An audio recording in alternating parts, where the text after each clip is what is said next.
Hello and welcome back, and that's right, we're returning to the subject of UniFi and its expanding range of NAS solutions. When they dropped 4 new NAS solutions during mid-September 2025, it has to be said that although there was your standard desktop, there was your big beefy rack mount, it was this one, the 4-bay, the UNAS Pro 4, that seriously intrigued me. I've been in the world of NAS for a number of years, and I'll say right now, if there's one area that gets massively overlooked in the world of private bare metal server ownership, it is the classic 1U rack mount. A lot of the time brands have got a real difficulty with leveraging good hardware and good storage capability on a 1U. Obviously the majority of them end up being 4-bay hard drive systems, but it is the network connectivity and the CPU and the memory that generally brands seem to cut the corners on, because they think, well, it's only got 4 hard drives, who cares, why bother? And that was why I was intrigued that in the second wave of UniFi UNAS solutions, they went with a 1U rack mount, because this is somewhere where most brands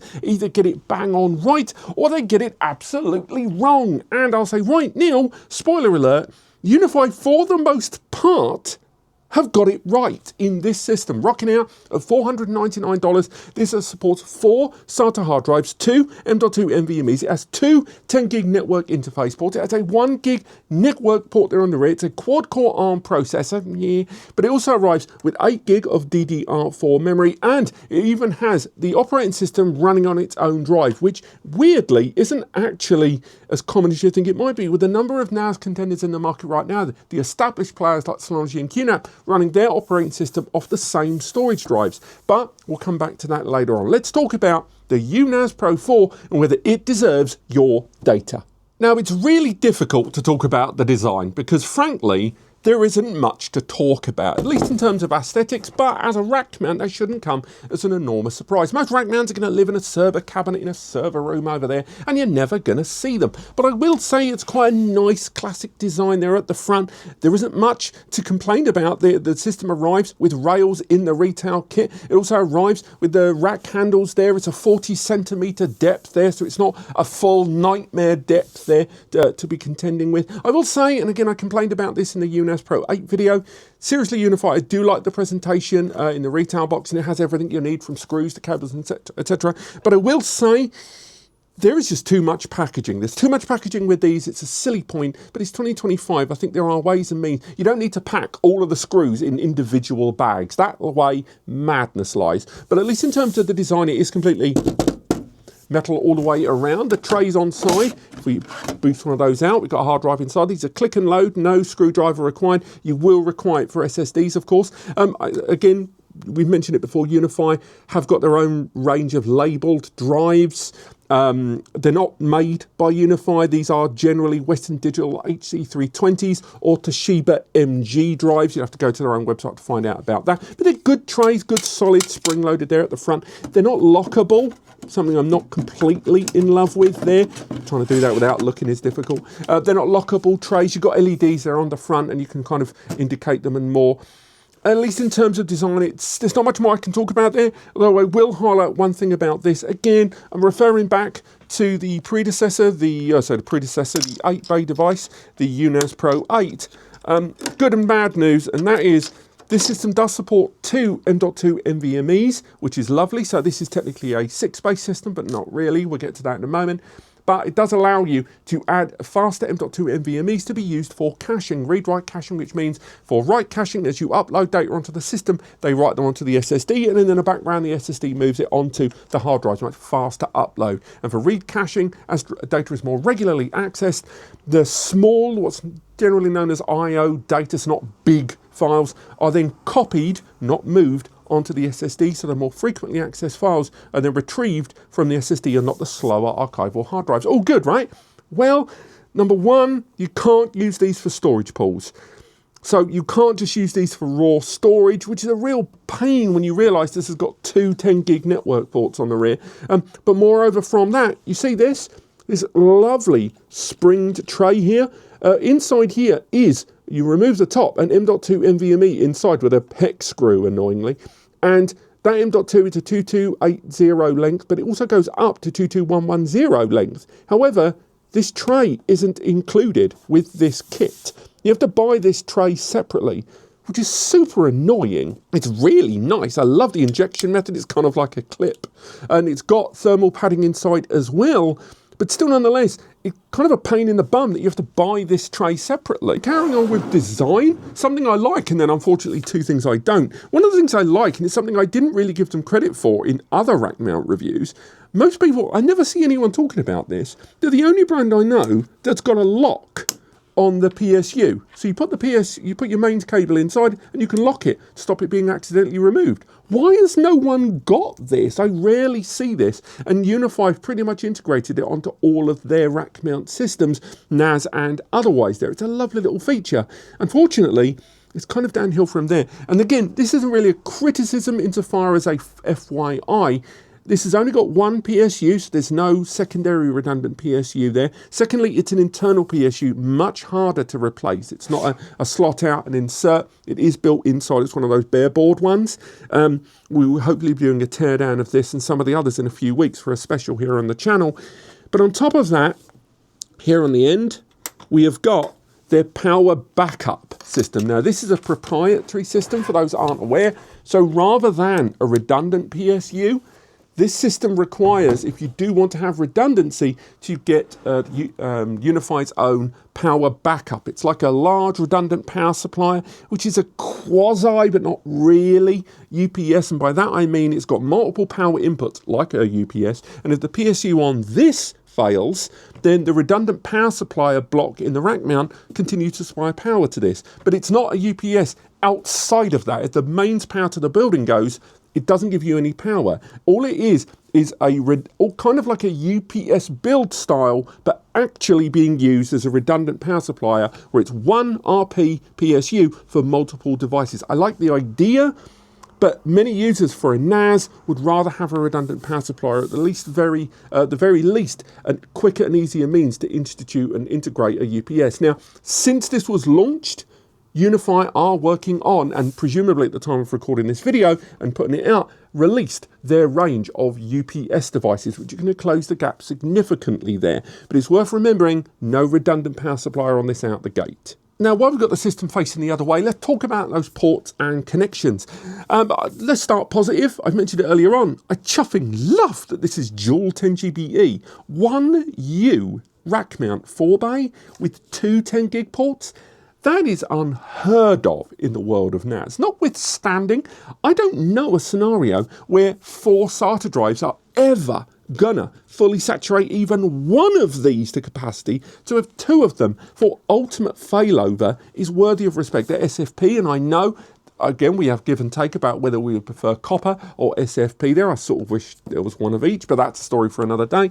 But still, nonetheless, a couple of SFP cables there, which you can run into a switch there or run into multiple switches for failover. I will also add as well, if you don't want to waste one of these, or at least have a dedicated connection for management or when integrating it with your existing UniFi network, there is a 1 gig port as well. So one of my criticisms of the UNAS Pro 8 was that it had 3 10 gig ports there, but it felt like the copper 10G on that one was kind of going to end up being wasted towards management. It's nice to have a 1G there, just put aside for that, which is still more than enough network bandwidth at your disposal to get around. But there isn't any USB input, which I know on a rack mount not everybody wants, I get it.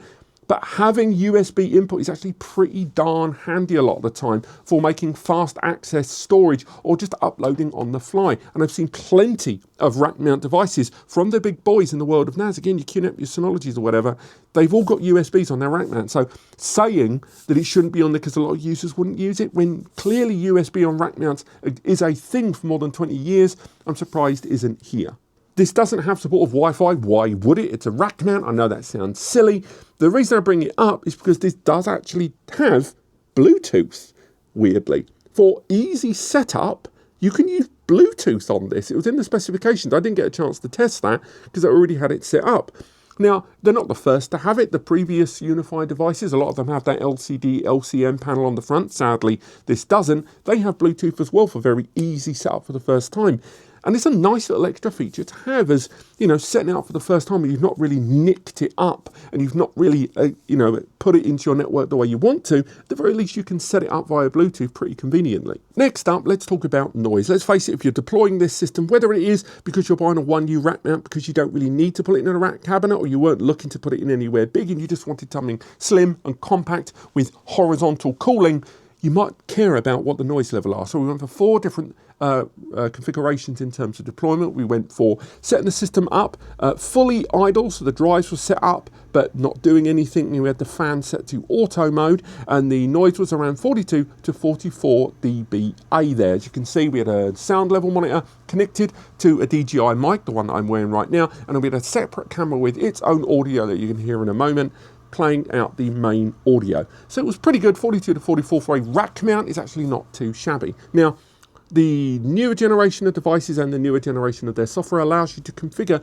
the fan RPM. So we went ahead and kept the drives at idle, but we went into the RPM settings and then from there set the fans to their lowest RPM, silent mode or quiet mode. And from there, the dBA went down to 38 to 40 level. So again, not too bad. Again, for a rack mount, really, really impressive. Next up, and this is where things got ropey, we left the drives in idle, but then during the fan settings, we set it to cooling mode or maximum turbo RPM. And I'll be straight with you, this thing was louder than God. It sounded, it was registered at 56 to 57 dBA. That was with the drives in idle, remember. So again, when this thing needs it and it needs to cool, those fans are insane. But again, you'd really have to tax the system to trigger high fans. And in the entire testing of this, the fans never automatically went to high. It was only when I manually did it. So I don't know the scenario that I would have to hit this so hard that the auto settings would kick in on that level.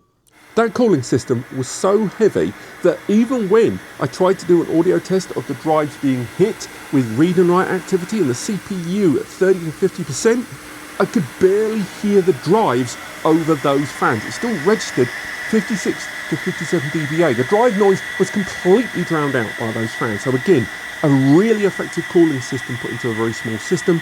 But if that kicks in, you are going to hear it. Next up, power consumption. As mentioned earlier on, this has got only a single internal PSU. There's a 150 watt PSU internally. We went for 3 different power setups, 2 with hard drives, 1 with SSDs, just to measure what was going on under the hood here. And we will come back, by the way, to the drives inside this because it's going to be really, really important. So we had 4 8TB UniFi labeled drives. They were Toshiba MG class drives inside there. By the way, Toshiba MG class drives, the 8TBs in here, had a power rating from the official PDFs of between 8 and 10 watts. That's really important because although this is an ARM processor NAS and therefore you would expect the power consumption to be, middling, those hard drives are always going to drive things up by using enterprise class drives. So much like the noise testing earlier on, it's worth highlighting that the power consumption you're going to see on this is going to be incredibly unique to your own drive choices. The minute you go for enterprise class drives, so that is 7200 RPM drives or drives that are larger than 12 TB, so generally all of them at that point, due to the platter numbers, the RPM fixture, they're all going to be much higher power consumption, and that is going to be reflective once you've got 4 of them on the bounce. But with 4 drives inside in idle, so that's standby, so not full hibernation there, and the CPU at under 10% utilization, we saw a power consumption of between 49 and 50 watts. Again, hold back your surprise or your anger at that number. It will become relative shortly. Next up, we had all 4 drives with activity across all 4 of them. Alongside that, the CPU at around 40 to 50% utilization. From there, we saw that power consumption jump up to around 60 to 62 watts. Again, big numbers. It is a rack mount, keep that in mind, but they ain't small numbers. Now, for a sense of relativity about those drives, I went ahead and removed all 4 of them and replaced them with 4 SanDisk SATA SSDs inside there. SATA SSDs, by the way, we are saying way lower power consumption, normally between 1 and 3 watts, depending on the complexity of the drive you choose to use. And with that, with all 4 SSDs inside, with RAID synchronization in progress, alongside that, the CPU between 20 and 30% utilization, we saw the power consumption go down to 32 watts. So an overhead there for the drives. You're going to have to factor in at least 30 watts for the drives you put inside, depending on activity over the course of every day, week, month, or year.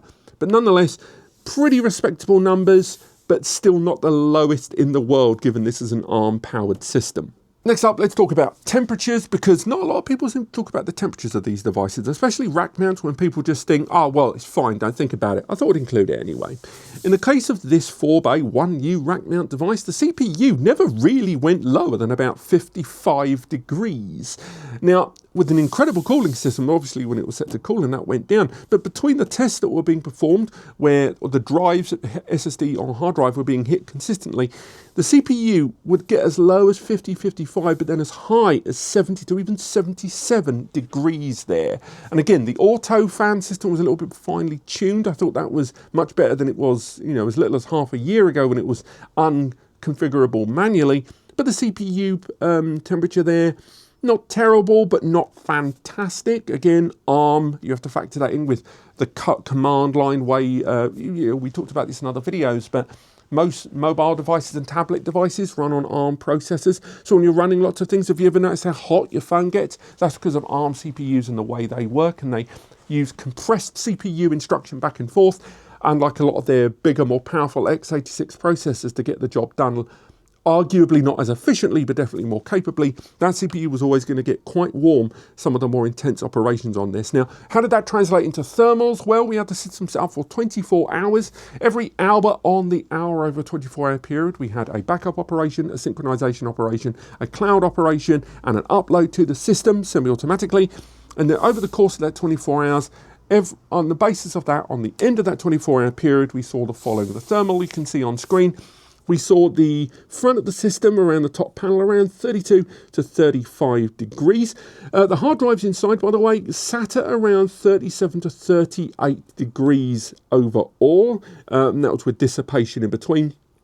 But I will highlight, when I did remove one of the drives, and again, this hot swap is supported on this, by the way, we saw the insides of the system around the SATA panels around 48 to 52 degrees. Now, on the rear of the system, around the PSU, that internal PSU, you can see the heat in the corner where that PSU is. It was around 31 to 32 degrees, not too shabby, but around the fan area, that was where we could see straight on in there, and that was at 38 degrees. All of these are still pretty darn good numbers, and the front panel, just all the way around to the edges, was as little as 31 degrees over a 24-hour period. So we definitely saw pretty good dissipation, and again, as it's a rack mount and that horizontal cooling system there, it was really only the front and the back that we should really care about, and those numbers weren't too shabby indeed. Now, performance, we gotta keep relative. We are still talking about 4 SATA drives and an ARM-powered system. We got those 2 M.2s for caching, and they definitely played their part, but for testing, I foregoed including the SSD testing on this, mainly because even after early testing, and we did a whole deep dive test on the UNAS Pro 8, you only see performance improvements with SSDs of around 150 to 200 megabytes. Not vast when you think about buying 4 of them and the price per terabyte. You do see consistent numbers, I will say, to at least it wasn't a huge peak improvement, but you do see consistency hitting those numbers higher than hard drives with their spin-up operation. But I wanted to focus on hard drive performance on this, because in the hard drives, that's where most users are going to deploy a system like this with traditional mechanical hard drives inside there. Now, we had the system set up with the 4 hard drives in a RAID 5 environment on a Windows 11 system, connected with a USB 4 to 10 gig UniFi adapter in between, and that was being utilized with an XG UniFi 10-port desktop switch.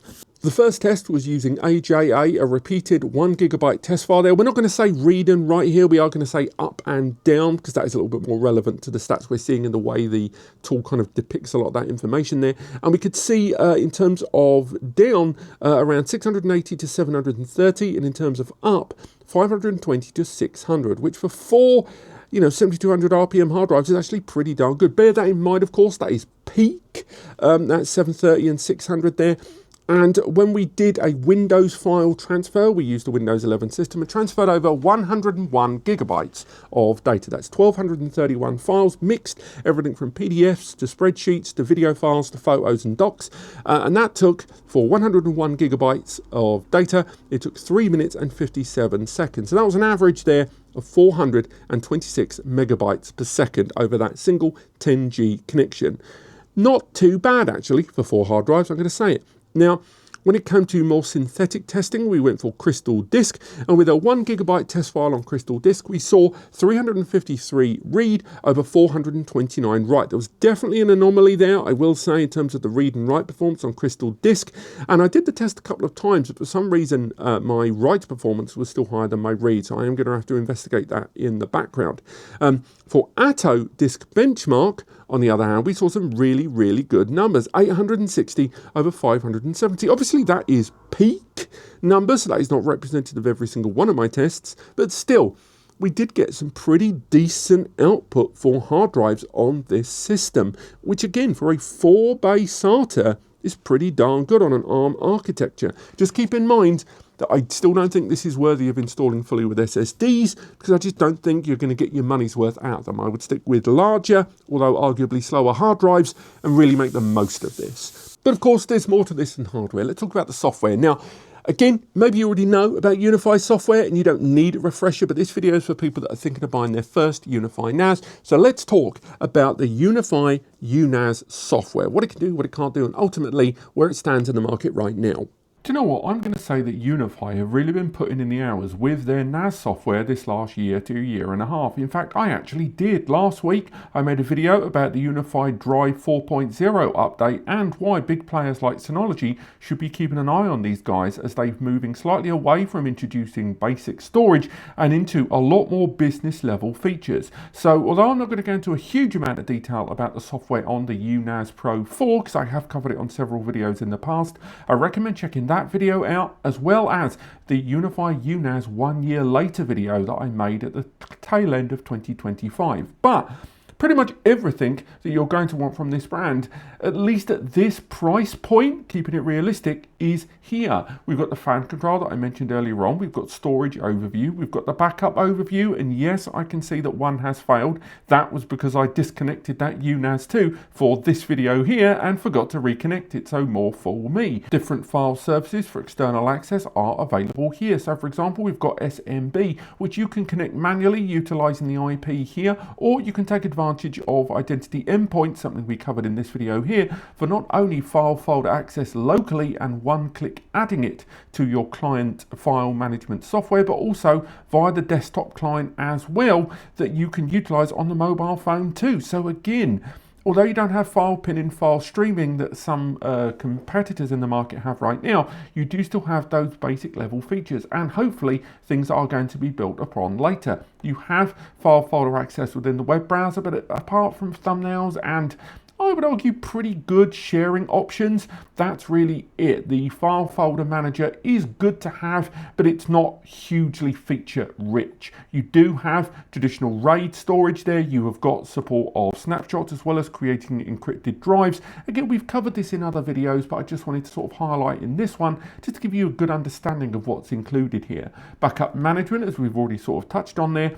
is available for you a few different doorways here. So for example, when we go to the backup tasks, we can create a backup task with going towards another UNAS system, or now support towards Microsoft 365 with hopefully Google Workspace around the corner. I'm assuming that's still going through review, much like the application on Google's Play Store. The health and activity of drives that you've got connected to the system has been upgraded in the recent Drive 4 update to give you real-time information and manageable portal viewing here of different features of the drives inside and their health. I haven't seen much in terms of responsive activity on this. So for example, when there are early indicators that a drive might have bad sectors being noticed there during smart tests or more, does the system give proactive information? I didn't see anything on that, but then the drives I was using weren't bad.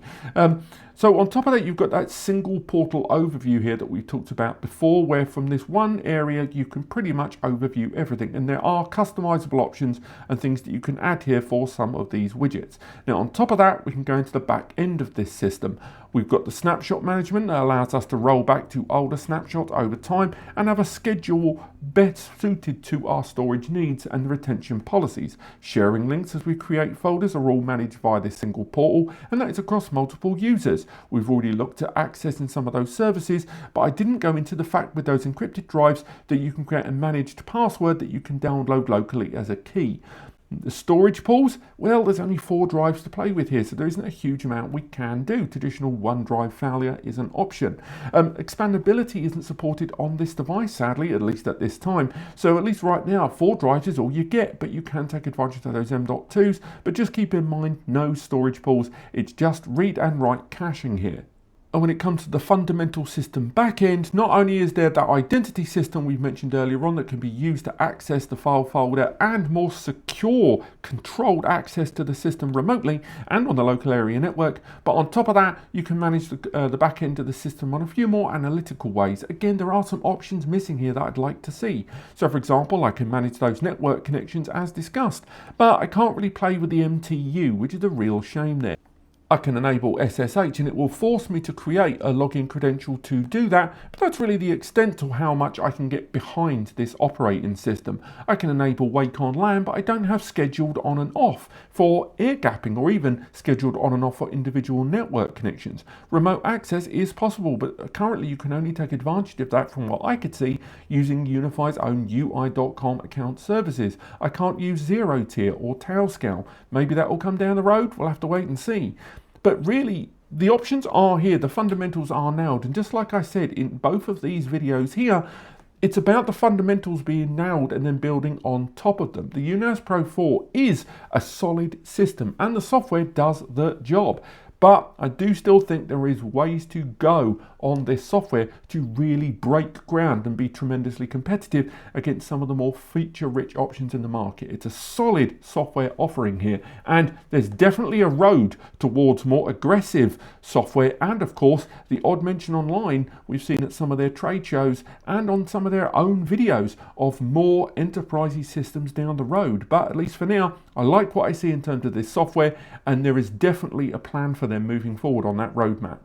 I opened this video in saying that it's very rare for a brand to take a 1U rack mount NAS seriously, and there's only a few exceptions to that rule over the last 2 decades. But I'll say right now, the UNAS Pro 4 is probably one of the best 1U rack mounts in terms of what you're paying and what you're getting in the market right now. It's not the most powerful. There are definitely more powerful 1U rack mounts in the market, and there's definitely, outside of traditional storage, more capable 1U rack mounts in the market. However, this at $499, a 4 hard drive, 2 M.2, 2 times 10 GBE, 1U rack mount with the rails included and more. I love it. In terms of setup and deploying it within 8 minutes, real ease of setup, and you don't have to have a UniFi account. By the way, the whole thing can be done offline. There is no need to tie this to UniFi in any way if you don't want to, but if you do want to and integrate into a UniFi setup, you can do that. I've never seen a 1U rack mount with 2 10 GBEs. Now, is this perfect? No. I don't like that the M.2 trays have to be purchased separately. Madness. I don't like the internal PSU not being removable. That's going to be a pain in terms of troubleshooting. I don't like that the software doesn't support iSCSI and there isn't really many client apps. The lack of USB on this kind of bugs me a little bit. The fact I can't use the M.2s for storage pools. But a lot of these problems are things that I think UniFi might iron out in the software side at the very least, especially the M.2 stuff, the iSCSI stuff, the client software stuff. And for $499 for this, for a true turnkey UniFi NAS solution, it's hard to fault it at $499. And if what you need is storage and you're not looking for bells and whistles and containers and virtual machines, and you're interested in just using file transmission right now, such as Samba or NFS, this might do the job for you, and with the promise that UniFi will continue to develop. But what do you guys think? Do you enjoy this? Do you think this sounds like a NAS that you would like to take advantage of? Or does this seem a little bit bare bones for 2025? Let me know in the comments what you think. Now, if you have found this video helpful, and if you were going to purchase this device, please use the links in the description to do so. This channel just can't survive on ads on its own. It just can't. We have to use affiliated links and commissions. And if you use the links in the description, which will cost you nothing extra, we get a small commission, and it allows you to support creators and allow me and Eddie to keep doing what we do here at NAS Compares just by using the link to UniFi's own website below. So check that out if you want to, if you found the video helpful. But otherwise, thank you so much for watching, and I'll see you next time.